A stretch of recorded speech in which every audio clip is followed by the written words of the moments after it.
тука во студиото го имаме господинот Горан Мисовски, председател на НСДП и подпредседател на Собранието. Господине Мисовски, добре дојдовте во студио 10. Она што го гледавме во однос на вашата партија кога вие станавте председател, добивме една можеби неочекувана слика, добивме една трка во последен момент за избор на лидер, иако сите некако очекуваа дека вие сте природен наследник на Тито Петковски, подпредседател на партијата толку години, и некако не се очекуваше дека ќе има некакви трзавици тука, но сепак се случија и сега јас да ве прашам дали вашата партија е сега поделена партија од кога вие станавте председател или наследивте партија која ќе продолжи да функционира? На почетокот, добро утро, Сејат. Ви благодарам за поканата. Секогаш ми е задоволство да учествувам во вашата телевизија. Дозволите ми на почетокот исто така да ги поздравам и вашите колешки и колеги со кого што сме имали исклучително добра соработка во изминатиот период. Ништо природно нема во политика, треба да се изборите. Така и јас се изборив да станам председател на НСДП.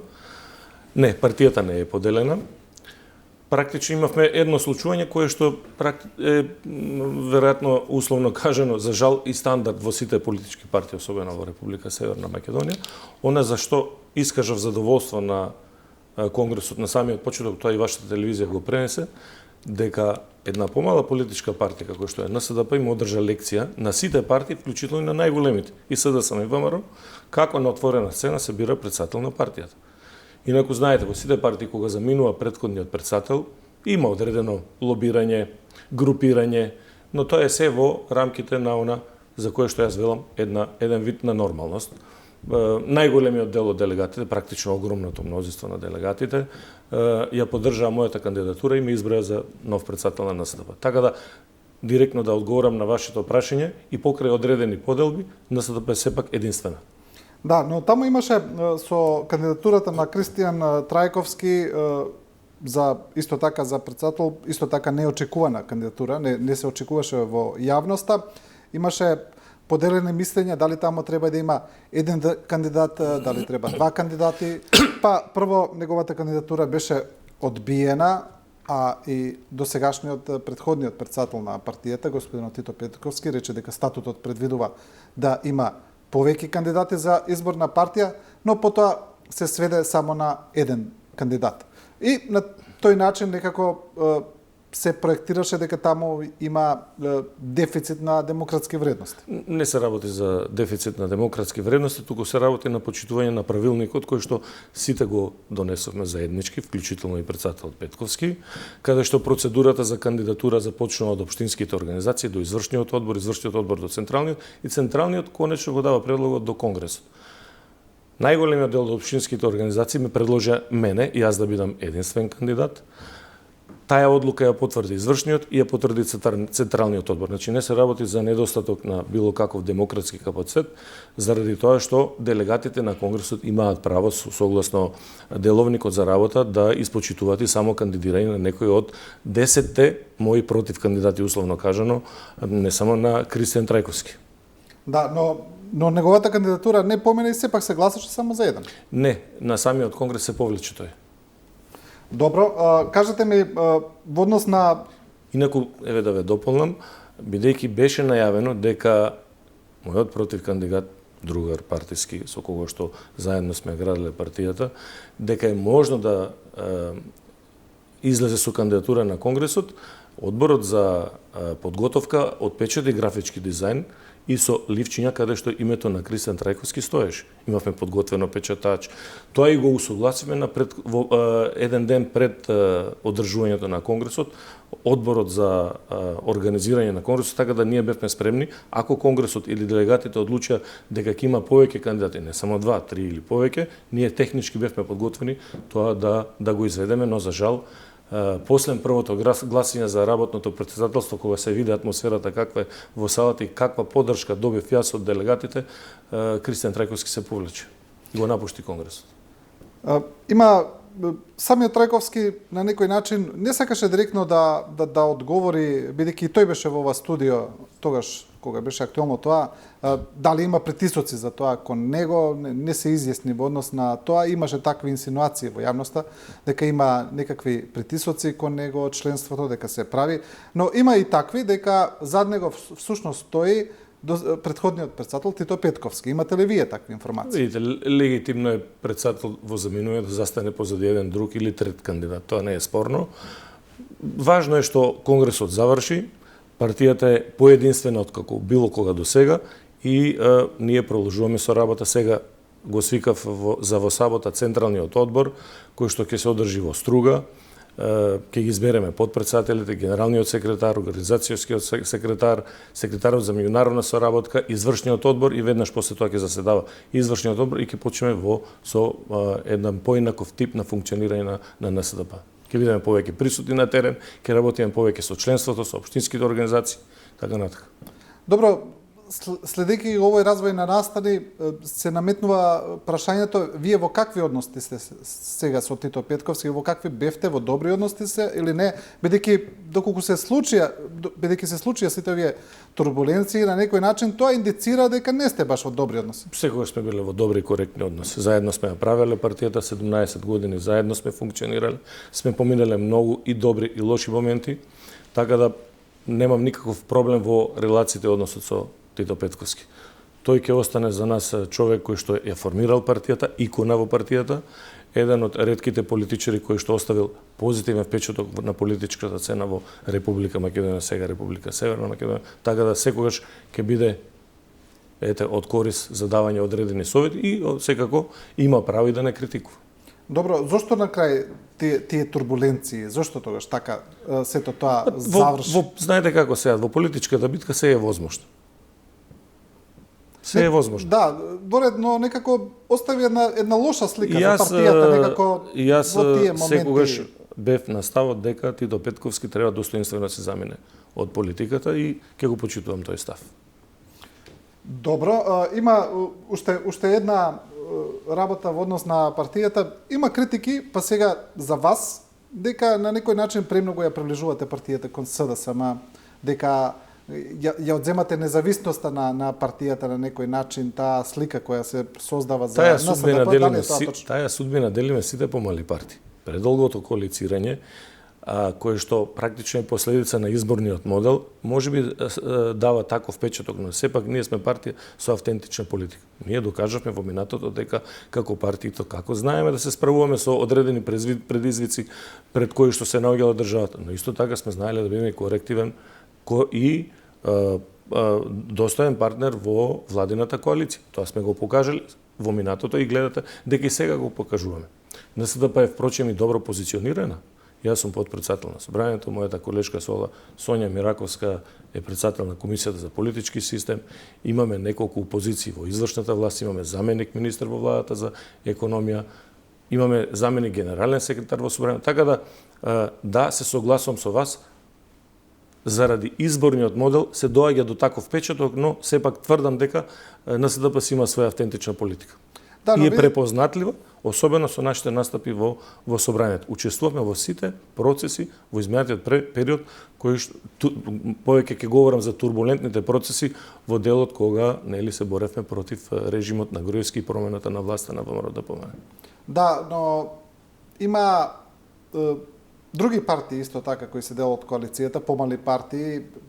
Највпечатлива ми е Демократска сојуз на Павле Трајанов, но има и други кои многу често имаат целосно спротивни ставови од мнозинството на владата. Но на крајот гласат така како што гласа мнозинство. Но сепак ги истакнуваат некако. Вашите не се толку видливи, сакам да кажам. Ние сме коректен партнер во владината коалиција. И мислам дека така треба да продолжиме. Се другото може да биде дневна политика. Добро. Знаете како вие сте искусен новинар и ја следите политичката сцена, секој од нас има доволно искуство да предизвика одредено внимание во јавноста и мислам дека тоа некогаш, што е моје лично мислење, може само да биде некоректен однос или нанесување на штета на владината коалиција. Аха, значи вие не се согласувате баш со таков начин на делување? Јас лично не секогаш. Секоја политичка партија, субјект политички кој што е во владината коалиција има право нели на одредени различни размислувања. Но не секогаш тоа е добро и поволно за владината коалиција. Да, добро. Може да се добие впечаток дека на другата страна се праќа некаков поинаков сигнал. Во однос, да, имаше, значи, во господинот Трајанов, сега за него онака дојде како пример, не дека сега сакаме нешто посебно него да го елаборираме. Па не би сакал да го коментирам сега. Да, не, но имаше на пример и кога за една изборна единица кажаа дека можеби ќе излезат и од владата дури за такво нешто, значи прилично остри ставови. Тоа не го гледаме кај вас. Добро, вие велите дека на таков начин делувате, окей. Инаку е само за ваша информација, НСДП е првата политичка партија која што на вториот конгрес во програмата го поставивме проблемот околу изборните единици и околу начинот на избори како се доаѓа во парламентот. Значи така да НСДП ја поддржува идејата за една изборна единица и ние ќе се бориме тоа да се случи еден ден. Да, но ќе инсистирате. Така веројатно на политичкиот пазар ќе се измериме сите колку вредиме. Да, особено за помалите партии. Во контекст на ова што пред малку го говоревте. Да, но разликата ќе се бориме и дали ќе инсистирате е голема. Ќе инсистирате ли навистина на една изборна единица? Тоа ме обврзуваат и конгресните документи и програмата која што донесовме и усвоивме на конгрес. Да, ќе инсистираме за промена во изборниот модел. Дали тоа ќе се случи, не знам, но исто така тоа сум говорил многу пати и јас и мојата колешка Сонја Мираковска во парламентот, дека промената на изборниот модел треба да се донесе со консензус. Впрочем, промените на изборниот законник секогаш во овие 16 години од како сум јас пратеник се носеле со консензус. Мислам дека и оваа промена треба да донесеме со консензус.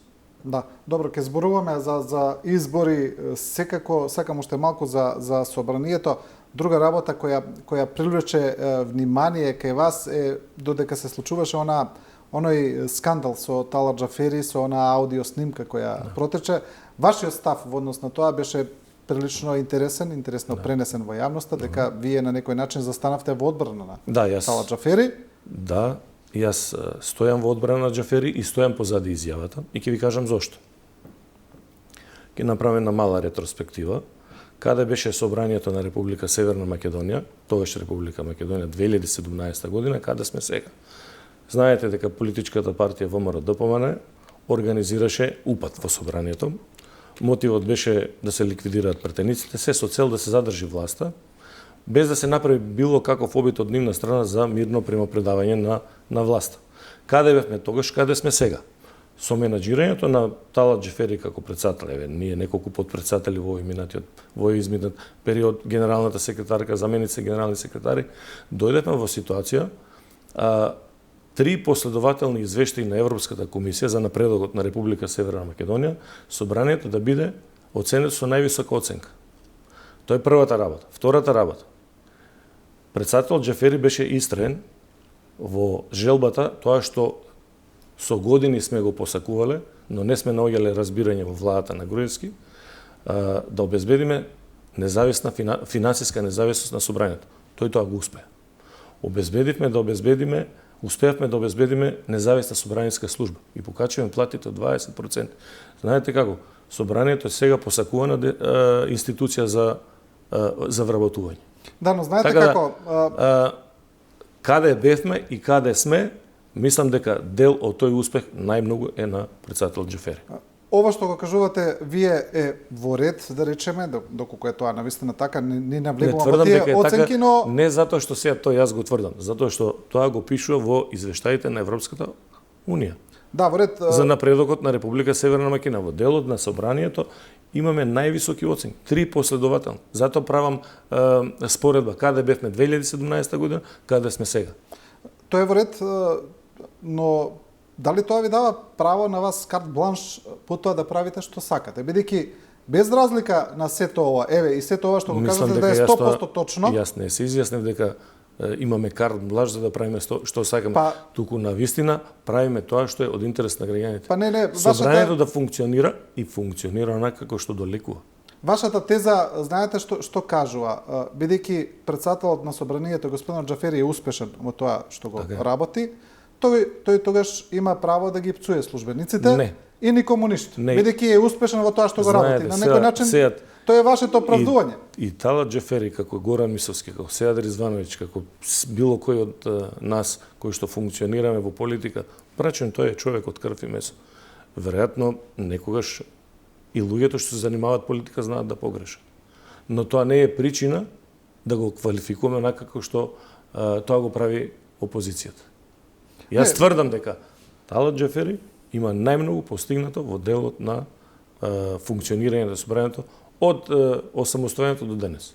Не, видите, Еден од најдобрите председатели, има- тоа го кажав и во мојата изјава и тоа го потврдувам и еве денес пред вас. Имаше- И тоа одговорно тврдам дека е така, со факти и аргументи. Ќе ве прашам И повторно уште за една тоа, работа да, е, бидејќи имплицирате, предпоставам ќе ме прашате и за интерпелацијата, имаше една забелешка дека председателот на собранието, покрај сите успешни политики кои што ги водил, во интерпелација пишува дека не обезбедил имотен лист на собранието. Во текот на вчерашниот ден и тоа го добив. Добро, интерпелацијата е веќе еден политички чин кој има други импликации. Имаше слична случка и со председателот на Соединетите американски држави Џо Бајден пред неколку месеци, кога тој опцу новинар, и тоа јавно отиде во микрофонот, не знаејќи, предпоставам дека е вклучен, но веднаш по тоа господинот Бајден му се јави на новинарот, му се извини, тој кажа дека му се извинил. Тука не слушнавме извинување, не слушнавме... Нема да правам споредби, Не сепак слушнавме- говориме за македонскиот парламент и за председател Џафери. Тоа е на крајот од денот, тоа е лична одлука на секој човек кој што се занимава со политика.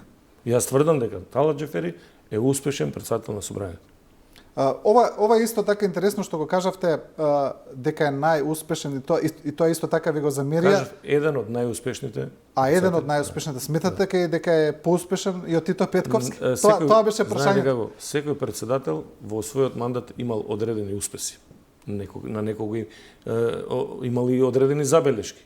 Но во овој период мандатен, поентата беше таа во која што јас сум бил пратеник, јас сум променил 2 и сега 3 председател на собрание, тврдам дека е еден од најдобрите.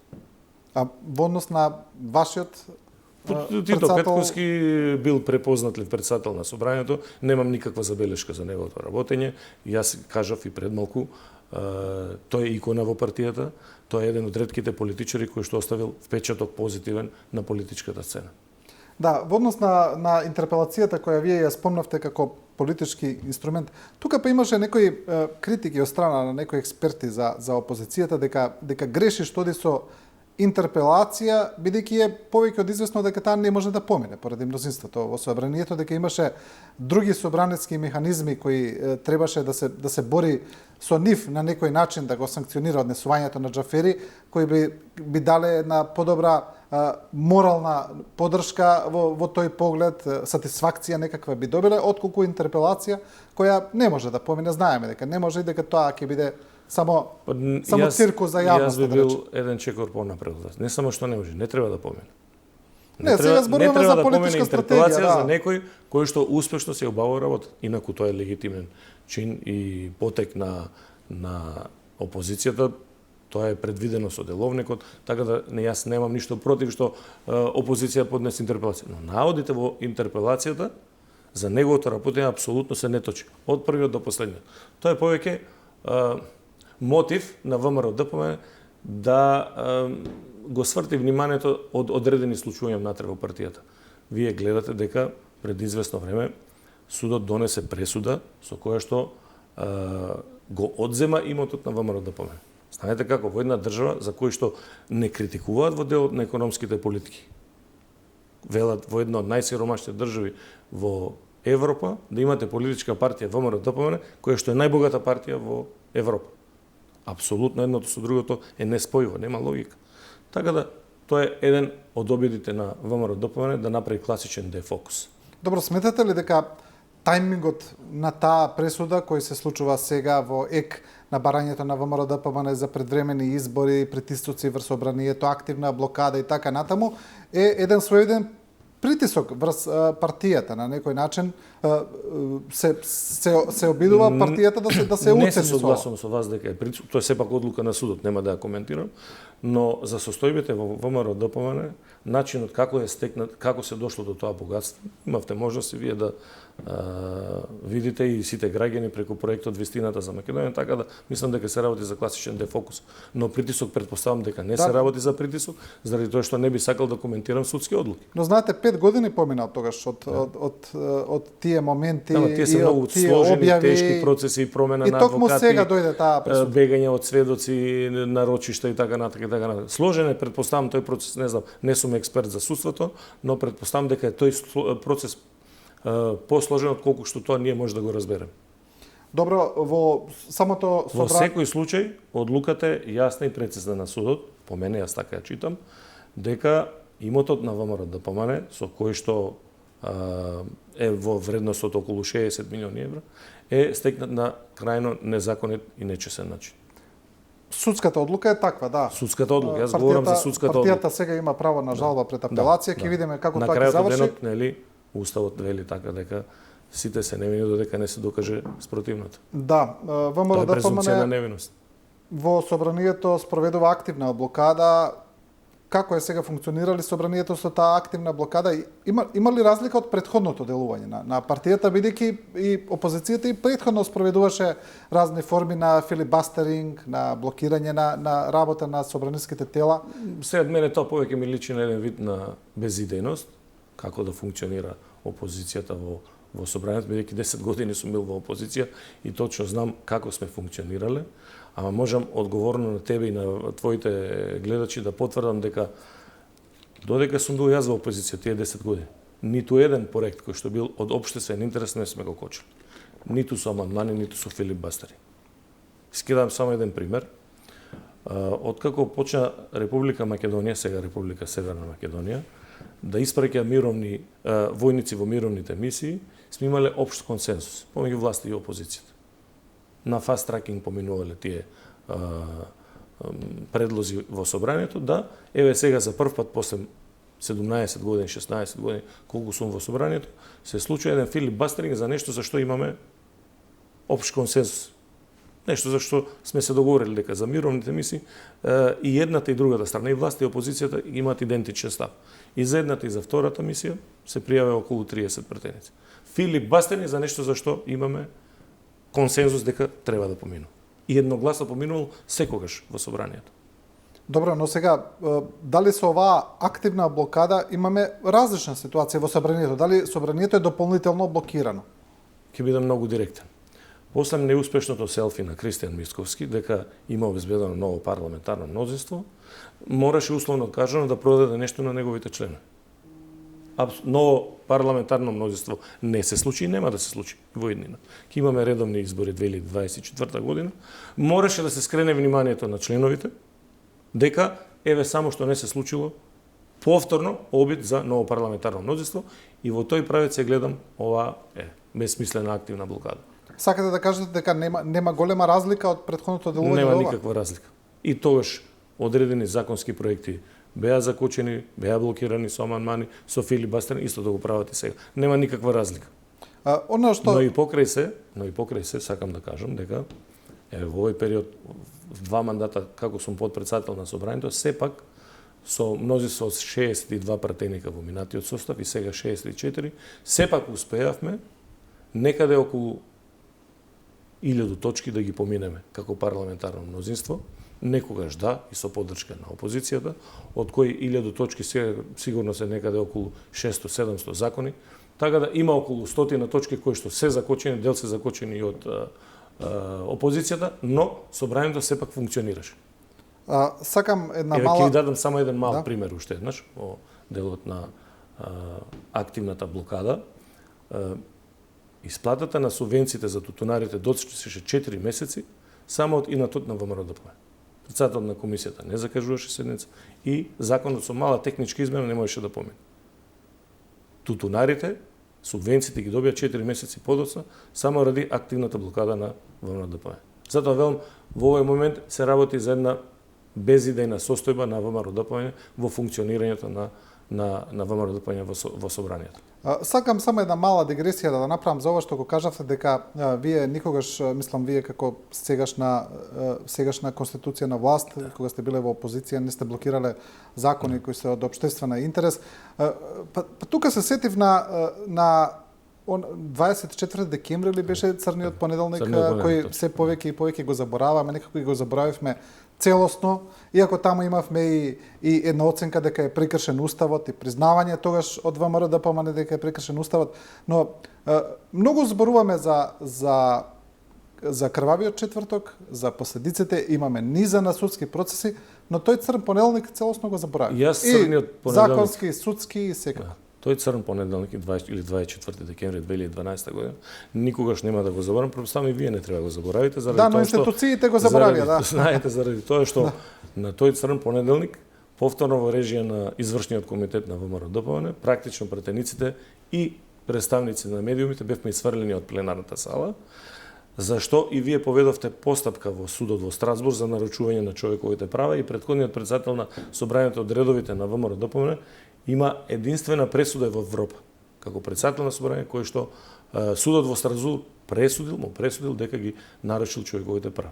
Така да, јас 24.12. никогаш нема да го заборавам, претпоставам и вие како медиум не треба да го заборавате. Не, повторно ќе ве прашам, не сме проблем јас и вие, проблем се што институциите го забравија. Нема никаква одговорност за тоа. Се согласувам, има еден судски процес кој што го поведоа новинарите, јас ги поддржувам да продолжат. Но нема кај нас. Но за жал немаме можност да се мешаме во носењето на одлуки на судовите.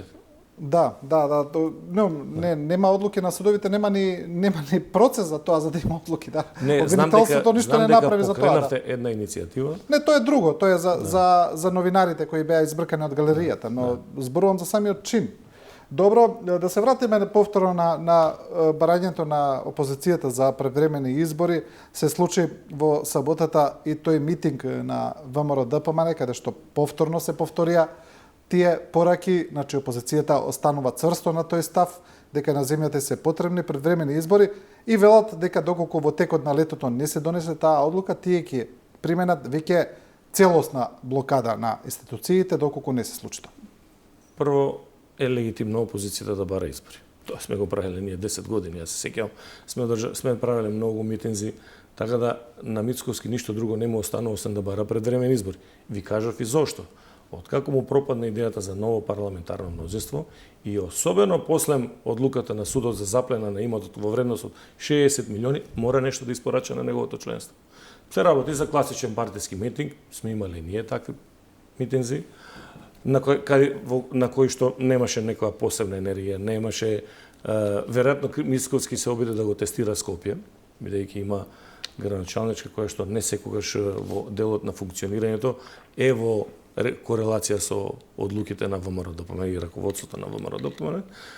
Опште е впечатокот дека практично Скопје и Скопјани му откажаа доверба на Кристијан Мицковски. Така да, мене не ме забегрижува самиот настан, бројот на присутни партиски членови, туку повеќе пораките кои што Кристијан Мицковски ги прати до граѓаните, дека ќе блокира се во државата, дека ако нема предвремени избори, а тврдам дека нема предвремени избори, не знам што све ќе направи, уште фалеше да изусти дека тоа што Русија го направи на Украина треба да го направи на Република Северна Македонија и така некако ВМРО ДПМН и тој лично да дојде на чело на владата. Тоа нема да се случи. Ние сме членка на НАТО, тоа нема да го дозволиме и бидејќи ги спомнавте предвремените избори, имавме средба во владата кај премиерот Ковачевски и сите коалициони партнери, се некаде околу 25-26, се договоривме дека редовни избори ќе има 2024 година и тука веројатно да затварам темата, ќе ми дозволите предвремени избори носи собранието. Значи избори може да распише само председателот на собранието.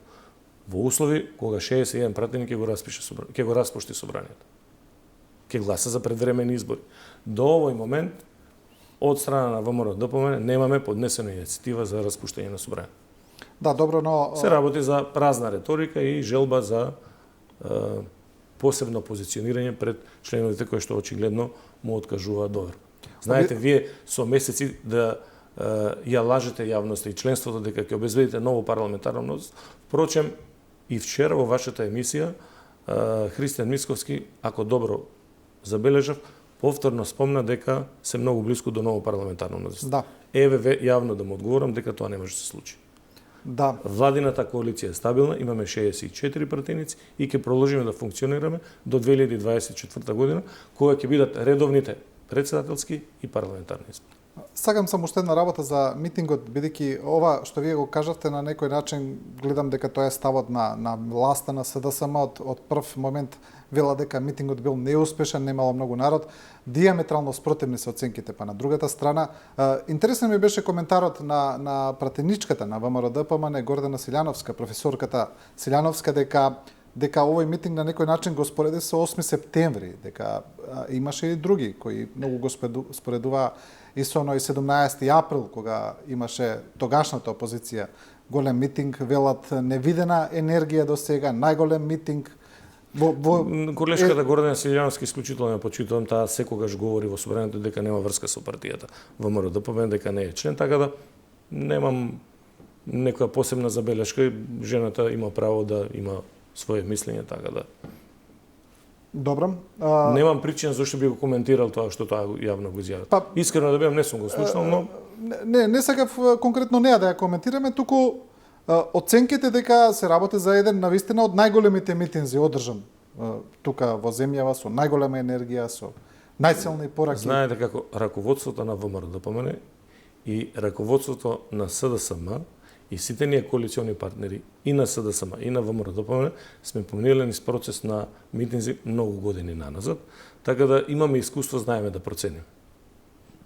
Така да ова што јас ви го говорам, тврдам дека од моето искуство е тоа што го кажам. Да, енергија на митингот немаше, но и на крајот од денот не се важни бројките. СДСМ и ВМРО ДПМН во секој момент можат на било која локација во државата донесат 10, 15, 20 илјади. Битно беше тоа што јас сум изненаден од пораките на Мицковски. Дека во услови на кога имаме увезена економска криза, увезена енергетска криза, увезена инфлација, каде што само на 1000 километри од нашата граница имаме страшна војна, на страшна агресија од страна на Русија врз Украина, одлучил баш сега да ги блокира сите институции во државата, вклучително и собрание. Да, добро, она што од страна на опозицијата велате тоа дека рейтинзите се јасни, дека ВМРО ДПМН води пред СДСМ, сега одиме ВМРО СДСМ директен однос, тоа го покажуваат повеќе истражувања и велат дека јасно е дека власта се плаши дека ќе изгуби. Знаете го вистинскиот рейтинг ќе си го кажат граѓаните 2024 на изборите. Јас знам едни други анкети кои што сега во моментот беа направени многу брзо и не се баш такви резултатите. Какви од релевантна меѓународна организација направени. Но на тие анкети од Соединетите американски држави. Но на тие анкети претпоставувам повторно води ВМРО ДПМН. На тие анкети покажува дека владината коалиција повторно ќе победи и ќе состави нова влада. Добро, значи вие не избегнувате избори затоа што се плашите дека ќе ги изгубите тие избори. Видите, во услови на ваква увезена економска криза, енергетска криза, увезена инфлација, прво би било некоректно кон граѓаните да одиме на предвремени избори. Зошто? Затоа што Мицковски така посака. Ние имаме обврска кон граѓаните да се справуваме со кризата и тоа успешно го прави.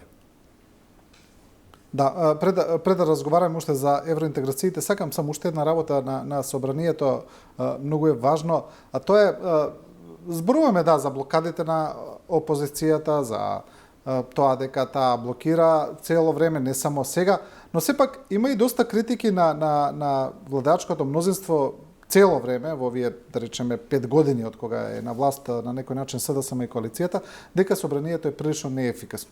Значи, не е секогаш вината само на опозицијата, туку... Сега пред малку ви кажав. Ние сега ќе направиме 2 години од како старо новото раководство на чело со Тала Џефери, го менаџираме собранието. Значи, ние во овој период имаме донесено или изгласано 1000 точки, од кои што се 700 закони. Така да сме функционирале успешно. Ете, може да замислите, Но 1000 има- точки не се малку. но има Во клучни услови кога имате 64 пратеници, во некој период 61, 62, но сега имаме 64 пратеници. Така да, собранието успешно се извршува својата обврска кон граѓаните. И тука морам да бидам чесен. Не секогаш со подршка на ВМРО, но и некогаш со подршка на ВМРО ДПМН. Но имаме клучни работи кои не се сменети. Еве, јас дека ние сме се од медиумите, еве да спомнам на пример Советот на МТВ е истиот совет цело време, Агенцијата за медиуми, тамо ништо не е сменето. За жал тука со опозицијата Значи, не може 5 да години постигне. тамо Не може да постигнеме согласност заради тоа што донесаме законско решение кое што предвидува двотретинско мнозинство за носење на таа одлука. И на Комисијата за избор и именување и потоа на пленарните седници. Така да, жалам, за тоа не успеавме да постигнеме консензус. да. Најверојатно, можеби, ќе треба да седнеме да разговараме, да направиме одредени измени во закон. А сега е па најакутна кризата со Уставниот суд. Тамо и претседателката на судот рече доколку до нова година не се избира дека земјава ќе влезе и во уставна криза. Комисијата за избор и именување, видовте дека е почна процедурата. Се направивме начелен договор со опозицијата. Ние имаме пратеници од опозицијата кои што имаат предложено кандидати за уставни суди тројца и опозицијата има 6. Се договоривме во одредена динамика да тој процес го завршиме во интерес на државата и видите дека тој процес го откочиме и за сега поминаја двајца, за третиот се расправа. После тоа ќе имаме 4 кандидати за уставни суди кои што се предложени од пратеници на ВМРО ДПМН и на крај ќе остане последниот предлог на пратеници од парламентарното мнозинство за избор на уставен судија. Така да мислам дека ВМРО ДПМН ќе го почитува тој договор кој што го направивме и во еден разумен период ќе ги избереме уставните суди и ќе го пополниме уставниот суд да може да функционира и да работи со полн капацитет. Да, во четврток во Европската унија ќе се решава, ќе се зборува за Западниот Балкан, тамо се очекува да биде донесена одлуката дали Северна Македонија и Албанија ќе ги почнат преговорите или не, но тоа се зависи, знаеме, од нашите преговори со Бугарија, но и пред се со тој фамозен француски предлог за решавање за почеток на преговорите кои Бугарија прво треба да го одобри, а потоа веројатно претпоставуваме и ние треба да се согласиме дали ќе одиме по таа методологија. Гледаме дека има голема дебата сега во земјава за тоа треба ли да се прифати, не треба да се прифати. Кој е вашиот став? И како претседател на НСДП и дел од владината коалиција, подпредседател на Собранието? За францускиот предлог се говори овие 2 дена, мислам, многу повеќе отколку што и заслужува самиот предлог да се дебатира. Со оглед на позицијата која што е извршувам подпредседател на Собранието, мојот став е многу јасен и дециден. И како подпредседател на Собранието и како председател на НСДП. Се додека другите 26 земји членки на Европската унија не го усогласат предлог заедно со Франција, како предлог кој што доаѓа од Франција, јас ќе се воздржам од коментар. Кога ќе дојде официјален предлог, дали ќе биде француски или предлог на Европската унија, усогласен од сите 27 земји членки и како подпредседател на Собранието и секако преку органите на партијата и како председател на НСДП ќе се произнесе. Зошто тој гледаме став и на премиерот Ковачевски, очигледно е, претпоставам дека е усогласен натри во коалицијата да се завземе еден таков став, но зошто еден таков став? Зошто не сме сега владата или Министерството за надворешни работи да го искоментира тоа што е понудено? Знаеме дека предлогот е во МНР, рече премиерот и дека се анализира предлогот. Зошто сега на некој начин ставот е молчиме за предлогот, колку што можам да разберам. Сега, јас не навлегувам во Не го ставот на коментирам. премиерот. Тоа е негов прав. Но исто е со вашиот идентичен. Јас говорам, не мора да значи дека и не треба да биде идентичен. Јас говорам како став на подпредседател на Собранието и како председател на една политичка партија. Како подпредседател на Собранието ми е јасен ставот. Вие немате предлог, немате зашто ни да зборувате. Тука формално е јасна процедурата. Законот е многу јасен. Во името на владата преговара Министерство за надворешни работи. Зборувам сега како Се додека предлогот не биде официјален, и јас ќе се водржам од коментари со оглед на позицијата која што е обавил подпредседател на Собранието. Можам само едно да ви потврдам. Во тие преговори, не знам каков ќе биде конечниот предлог.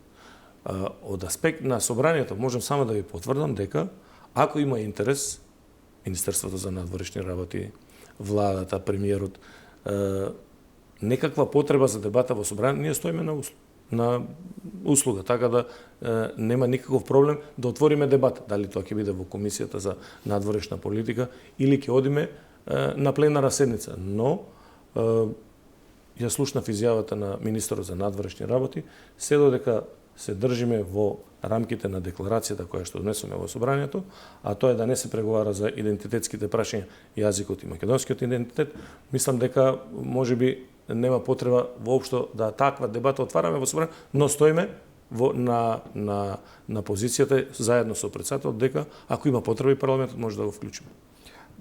Но она што го гледаме според предлогот е тоа дека сега бугарските барања би влегле во преговарачката рамка и на некој начин Бугарија на секој чекор би го оценувала спроведувањето на таа преговарачка рамка согласно нивните барања. Прво од барањата е бугарите да влезат во уставот, тоа е значи услов за да воопшто почнат преговорите, но потоа следуваат оние тешки работи. А знаеме кои се бугарските барања, ја знаеме бугарската таа рамковна декларација на нивното собрание, знаеме што све би требало земјава да исполни, затоа не знам зошто не се произнесуваме, затоа ве прашам. За внесувањето на бугарите во уставот се произнесе и претседателот Петковски во името на НСДП во минатиот период и јас сум говорил и сум имал јавен настап на таа тема. Да, за мене тоа не е спорно. Дека може да го отвориме уставот, дека не само бугарите и некои други етнички заедници кои што претендираат да бидат составен дел на уставот, нема никаква причина дека тоа како процес може да го отвориме, иако тој процес не е многу тој процес трае малку подолго отколку што можеби некој мисли дека може многу брзо тоа на фаст тракинг да го поминеме, но и да е така, за мене нема никаков проблем да го отвориме уставот во услови каде што бугарите би биле составен дел на уставот заедно со другите заедници. Така да во делот на другите коментари околу францускиот предлог ќе се задржам на тоа дека се додека не е официјален предлогот од сите земји членки усогласен и не дојде официјално во владата или во владата преку Министерството на надворешни работи, ќе се воздржам од било какви коментари. Но мене ме загрижува пораката на Христијан Мицковски дека априори тој и партијата ВМРО-ДПМН одбива, ако било во кој период се отвори прашањето за вметнувањето на бугарите во уставот, дека тие ќе гласат спротивно од тоа што, например, било став и негов и на подпредседателите на неговата партија од пред, да речем, 2 недели. Да, очигледно има некакво раздвижување внатре на темата спорот на Република Северна Македонија со Бугарија внатре во политичката партија ВМРО-ДПМН. Или одредени несогласувања, не знам, за тоа веројатно ќе се одговорат подпредседателите на ВМРО-ДПМН и претседателот на ВМРО-ДПМН. Согласно тој став на Христијан Мицковски на ВМРО-ДПМН дека тие нема да гласаат во никој случај за влегување на бугарите во уставот, практично е невозможно да се направи таква една уставна реформа во државава. Значи потребно е двотретинско мнозинство за менување на уставот, знаеме, и во тој поглед уште повеќе се усложнува, се отежнува ова прашање и сега при ставот на земјава за тој фамозен француски предлог, но еве да речеме теоретски и да ги ставиме бугарите во уставот како услов за самиот почеток на одржување на првата меѓувладина конференција помеѓу Македонија и Европската унија, потоа земјава нема никакви гаранции што понатамо. Значи ние имаме да направиме конкретен чекор, да го смениме уставот, на некој начин се враќаме на Преспанскиот договор со она што се случи со него, дека тој обезбеди само една работа, влегување во НАТО, а не почеток на преговори. Ние повторно треба да го смениме уставот, а немаме гаранции што ќе се случи. Тоа се веќе детали за кои што јас нема информација. Дали сега треба да се отвори тоа прашање, дали тоа прашање треба да се отвори пред влезот во Европската унија. Значи, согласно законот, Министерството за надворешни работи е надлежно да преговара со Бугарија во името на владата. Јас давам личен став дека немам никаков против, немам ништо против како пратеник да гласам за една таква промена на уставот. И тука ќе се задржам. без при тоа навлегувајќи во контекстот на договорот, што значи дали тоа треба да се направи сега или подоцна. Зашто што ги немам деталите. Тие детали, веројатно во овој момент, се во Министерството за надворешни работи и јас му верувам и на премиерот и на министерот за надворешни работи дека експерти од сите области го разгледуваат предлогот. Но сепак е неофицијален. Добро, еве, за на крај, знаејќи ги сите овие околности под кои доаѓа тој четврток, значи веќе читам дека веќе се уште се размислува дали воопшто првите луѓе на државите од Западниот Балкан ќе учествуваат на тој самит на Европската унија, Србија, Албанија и Северна Македонија, дали ќе одат или само ќе ги пратат министрите за надворешни работи, без разлика. Ваша една оценка, што очекувате во четврток? Дали мислите дека е можно се уште да почнат преговорите? Јас сум умерен оптимист. Добро, значи за вас чашата е полуполна. Знаете, предолго трае тој процес од добивањето на кандидатскиот статус 2005 година. Спорот со Република Грција, кој што беше наметнат од страна на Грција кон нашата држава, промената на уставното име, сега одреден спор кој што го имаме со Република Бугарија, за мене е многу важно дека во овој момент, тоа можам да го потврдам, знам сигурно дека во преговорите со Бугарија не се разговара за македонскиот идентитет, македонскиот јазик. Дали тоа ќе се случи сега во четврток на самитот или нема да се случи, не можам да потврдам. Тоа веројатно ќе треба да се упатите во Министерството за надворешни работи и во владата. Но сум умерен оптимист. Обично во политиката велиме чуда преку ноќ тешко се случуваат, но еве да оставиме да се случи. Еве и тој самит во четврток и еве. Тој мој умерен оптимизам, дај Боже да биде со една позитивна порака од саметот дека сепак Република Северна Македонија заслужува да ги отпочне преговорите со Европската унија. Да се одржи таа прва меѓувладина конференција и ние тоа навистина сме го заслужили. Сите копенхашки критериуми сме ги исполнили. Да. Ова е чист, класичен билатерален спор на кој што, морам да бидам искрен, ќе се тестира и функционирањето на Европската унија. Европската унија мора да биде похрабра и да прати многу појасна порака.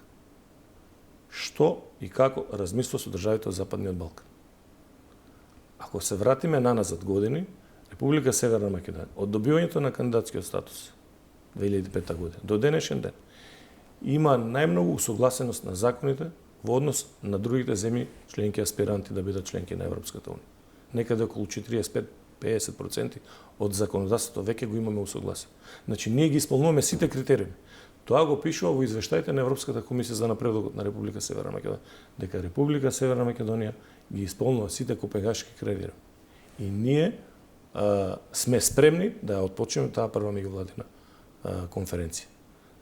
Жалам што се работи за билатерален спор, кој што сакаат Република Бугарија да го наметне како спор на Европската унија со Република Северна Македонија, затоа велам, Европската унија мора да пресече и да носи многу похрабри одлуки. Да, господин Мисовски, ви благодарам за овој интервју. И благодарам на поканата. Ова беше Горан Мисовски, подпредседател на Собранието и председател на НСДП. Вие останете со Студио 10. Продолжуваме со Владимир Литовски од Независниот синдикат на судската полиција. Почнуваме веднаш после кратка пауза за реклами.